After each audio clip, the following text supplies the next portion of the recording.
And Spartz doesn't really need to do anything here except continue to announce combat. Most likely Gray is simply tapping something.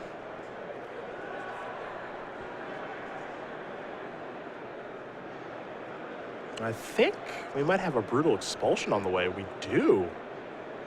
All right, so a little rare action. So you get to choose one or both. Return target creature or spell to his owner's hand. Looking to bounce that huge Eldrazi. Then you can do a 2 damage to target creature. Whatever dies is exiled. You can also send it to a Planeswalker, but we don't see that a lot in Limited. So not a bad play here from Gray. It does manage at least one of the flyers, but he's still going to be back in the same bind next turn, assuming Spartz just redeploys the Despoiler.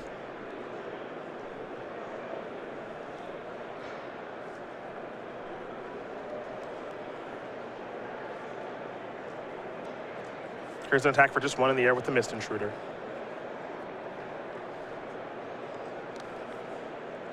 And there is an island for Spartz.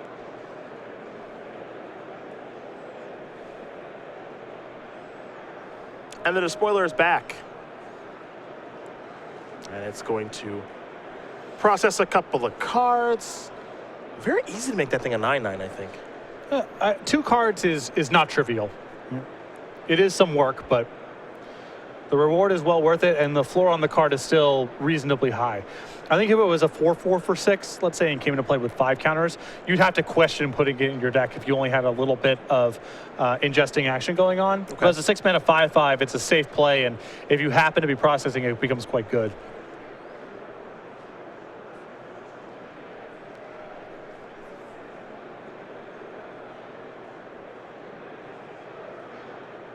Well, the Cruiser is going to go back to doing what it was doing before, which is checking that Despoiler.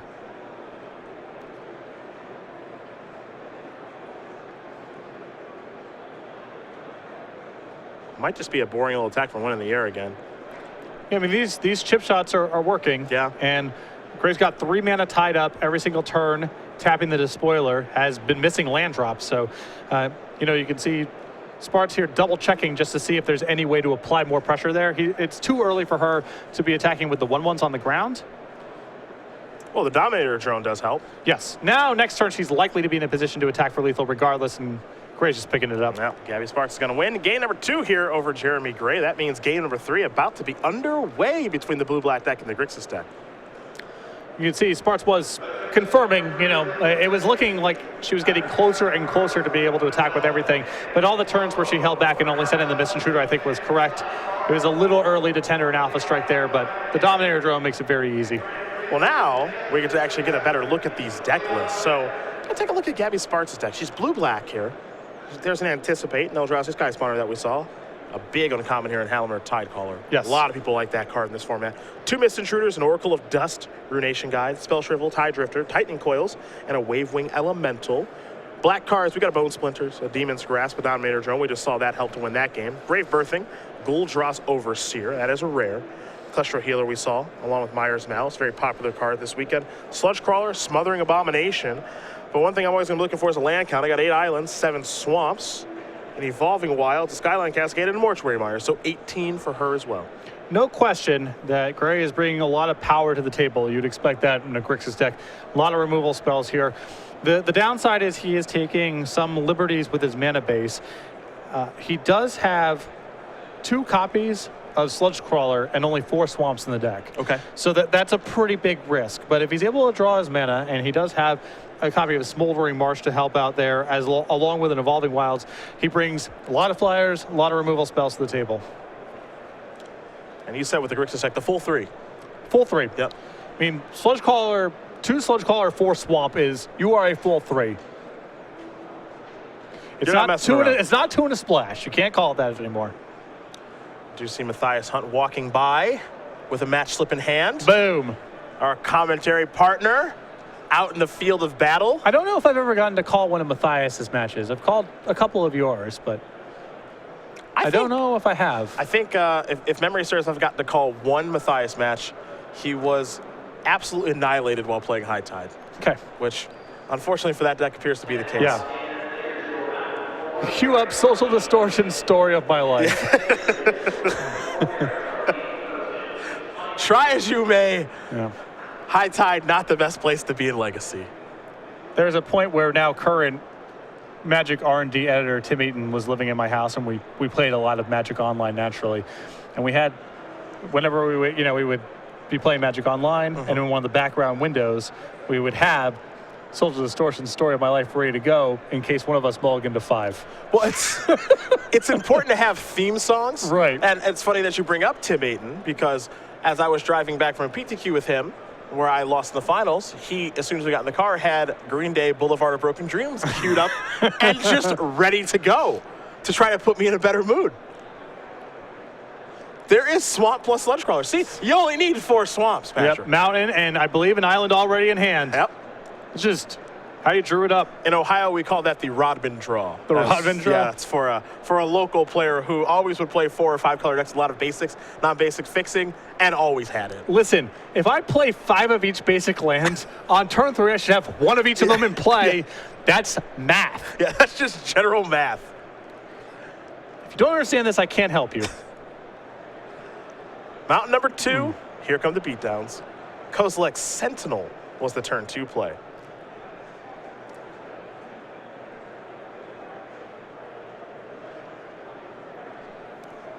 So we are going to head back Spartz's way here. And Island is land at number 3. Tide Drifter for Spartz, one of the more powerful enablers for Devoid decks. Yep. I love a wall. Now that Mist Intruder is a 1/3. Ready to block. Gray here with his Sludge Crawlers and his 4 swamps. He's got Ugin's Insight in his deck and red cards. The mana comes together, looks great. Not going to come together every game. You're very right. You're very right. Touch of the Void took care of the Mist Intruder. Some more beatdowns there. And this 05 is going to buy Spartz a lot of time to get her hand online. The one thing you know as a player, though, when you sign up playing a deck like this with this kind of mana, you are signing up for some losses, but you're also maybe potentially signing up for a whole bunch of wins if things come together correctly. Yeah, and sometimes that's just the best thing you can do with your pool. Yep. Just try to cram as much power in as possible. Hope the mana works out. Cluster Healer was the follow-up there for Spartz. Just playing a little bit of defense, looking to working towards the late game. There is a swamp there for Gray. That's land number 4. Looks like no island just yet here for Jeremy.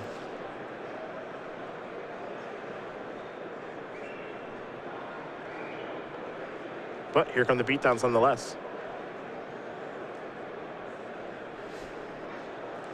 I'm a Sludge Crawler guy. I'm a big fan. I am too. It's basically Figure of Destiny. I really like this block here from Spartz. Just show me something. Yep. I think that a lot of people there are going to default to allowing the 1/4 to come through and connect. But I like Spartz saying, you got to have a trick here. Let's see it. Here's Myers Malice. Spartz is going to have to discard 2 cards. Looks like she has selected Island and Tightening Coils are the ones that are going to go. Spartz will draw. I did like that block a lot last turn. And just working towards playing a longer game, as you mentioned. Show me something if you got it. Yep.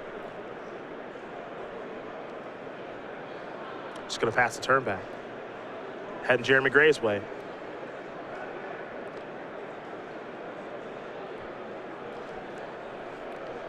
The downside here for Spartz is, as the game goes on, Gray just naturally has much better draw steps. Not only is his deck higher in raw power, but islands unlock a big part of his hand. Right now, he can't really cast anything, is the impression that I get.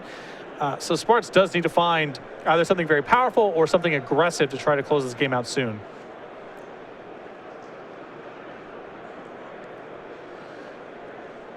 Spartz will draw. Weird game thus far. We got one player that's got mana issues, and for Gaby, not sure what she's missing right now, if anything. Might be flooding out a little bit, though. For Jeremy Gray, just looking for some blue mana. Looks like Spartz discarded 2 cards to the Myers Malice earlier. So, very land-heavy draw thus far. Yep. It was a Tightening Coils and an Island that were discarded there. Looking for some sort of Eldrazi, I imagine. Some way to bust things open. Jeremy Gray tapping all 5 mana. Wonder what this is going to yield.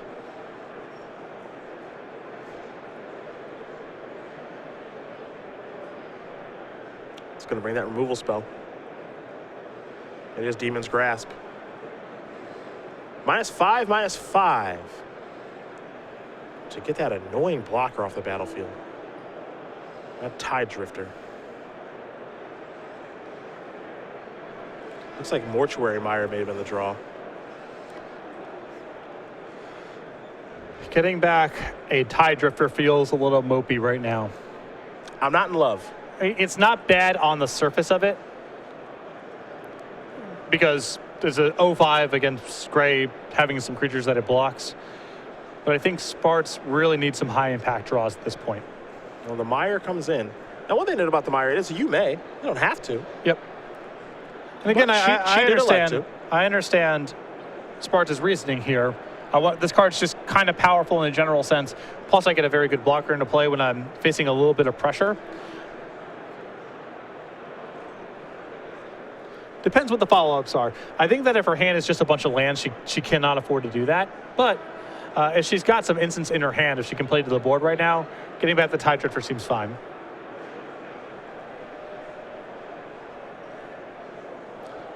I believe that's a spawning bed. Mm-hmm.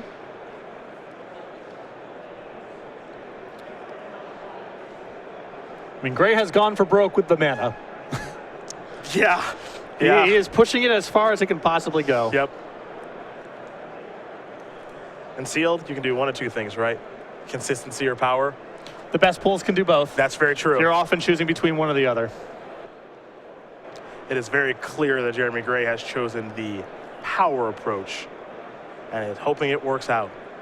Sludge Crawler is going to pump up the jam. And I guess the decision with the Mire was irrelevant anyway, as Gray just went ahead and ingested it regardless with the Sludge Crawler. Spartz has got to be pretty happy there that Gray drew land number 6 there, and all he could do was dump mana into a Sludge Crawler with his turn. I'd be thrilled, but I'd also be scared of the prospect of what's in my opponent's hand. Yeah.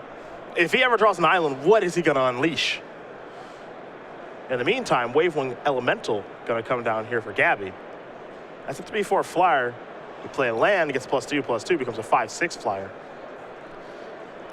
Well, there is hope if you're in Spartz's position. Gray's hand is just a bunch of blue cards, although now with Evolving Wilds off the top, that's a risky scenario. Mm-hmm. So it's like the island is on delay. Suspend, if you will. I'm sure Gray will take it. Yeah.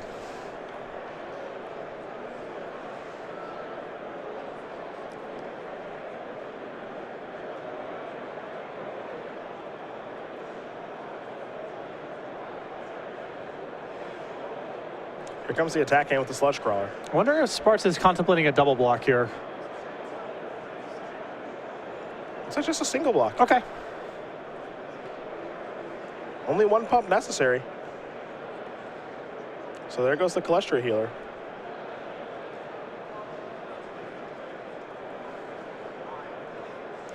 And Gray leaving no doubt about what he plans to do with the Evolving Wilds. Yeah, I'm just going to go get this now.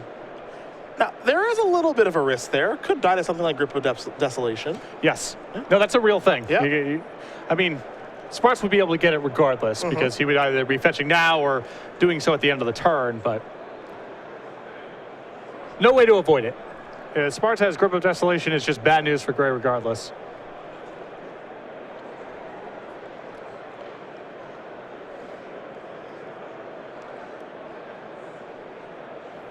We'll see what's next here for Spartz. It's an Island Trigger Landfall and the Wavewing Elemental. In for 5 comes Gaby.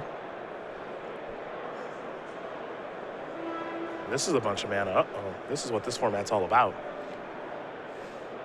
Aha. Well, it's nothing too fancy, but a 7/8 is still a 7/8. Yeah, it's a rune processor, right? It's not gaining any life. It's not doing anything too crazy, but you said it. A 7/8 is a 7/8.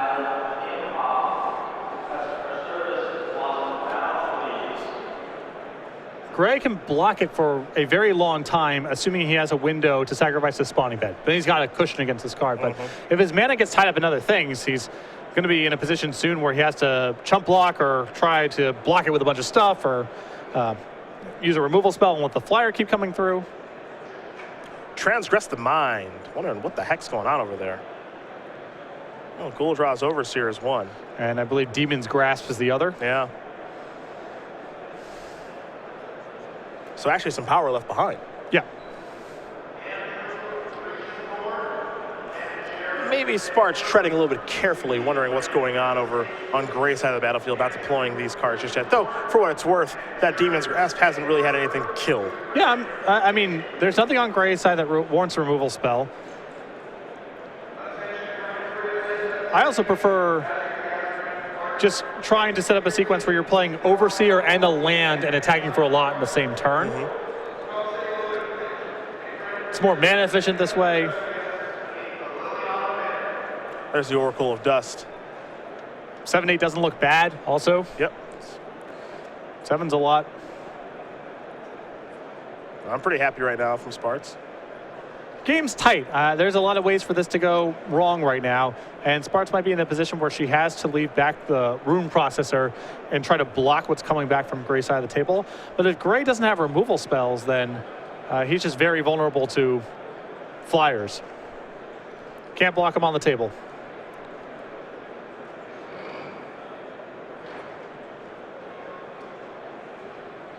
And there is the Overseer.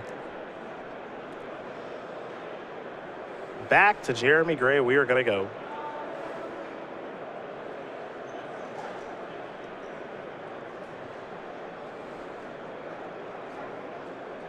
And you had to assume there was a plan here from Gray, as he could have selected the Overseer, which transgressed the mind, took a removal spell instead. Well, by doing that, you're saying a couple things, right? You're saying, I'm not worried about this Ghoul-Draw Overseer. Yep. Maybe I have answers to the big things that are on the battlefield. And I've got something that's big of my own that I want to resolve. Right. That's basically what you're saying by taking that removal spell. Now, there's a Cruiser and a Vile Aggregate. An Aggregate's actually pretty large here. Well, I think that Spartz wins the game here. A land might be lethal.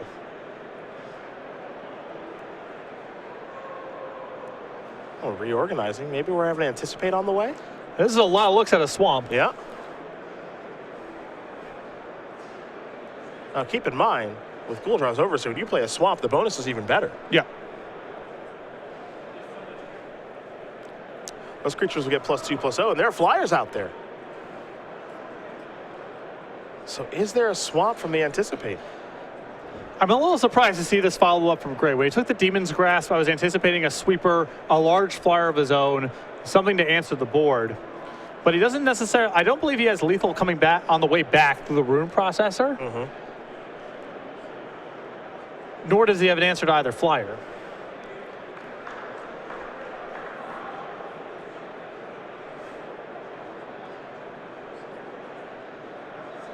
The selection has been made by Gaby Spartz off of Anticipate.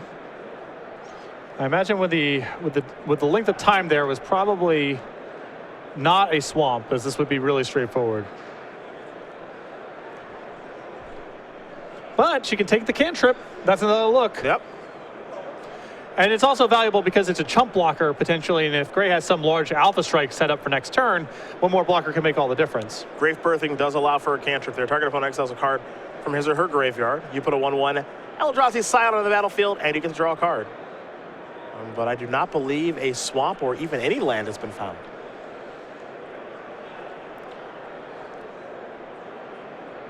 So Wavewing Elemental is just a small one at a 3/4.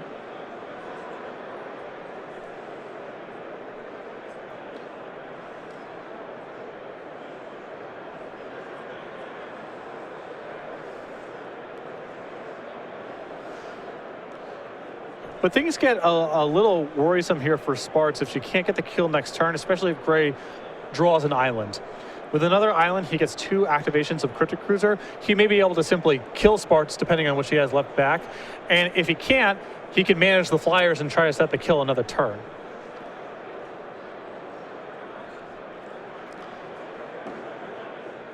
Oh, Wavewing did come across.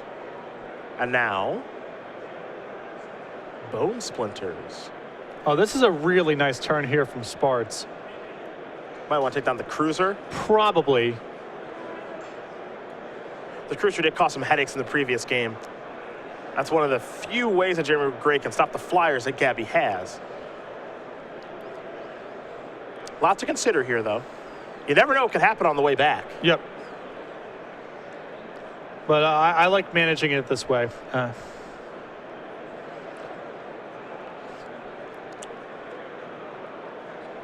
right, Jeremy Gray. Vile Aggregate. Sitting there. Pretty big right now. Could potentially grow even larger with the spawning bed that's on the battlefield.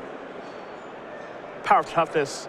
Excuse me. Power is equal to the number of colors creatures you control. Counts itself. Still can't punch through the rune processor, I believe, even with that happening. Yeah. 4 power right now. Spawning bed would make 3, so that's 7. Rune processor, real tough guy.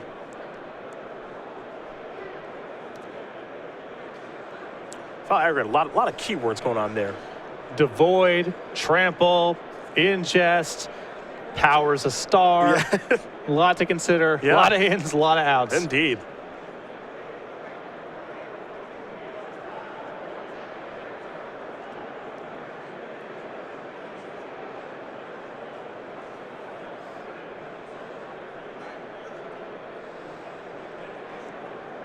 I'm curious now, you know, you could say make the attack there if you're in Spartz's position. Attack with both your flyers. He probably doesn't have you dead on the way back. Gray does have 1 copy of Turn Against in his list, and I wonder if that came up in a previous game. Sure. Because this is a slightly conservative attack, but does protect her, I believe, from that scenario. Just losing to that card straight up. Yeah. She at least gets to draw to the land the next turn for a kill, even if he has Turn Against.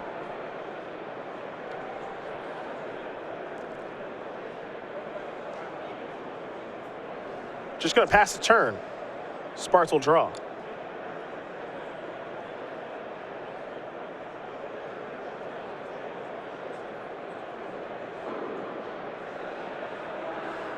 Looks like an island may have been the draw. It is. There will be some triggers here. This makes for a lethal attack if Jeremy Gray has nothing. Here they come.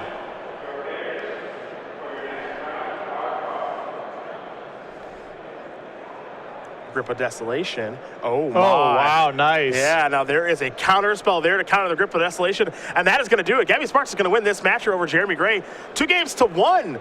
Spartz with the blue-black deck takes down Grixis, and she starts things off at 3-0. Yeah, great.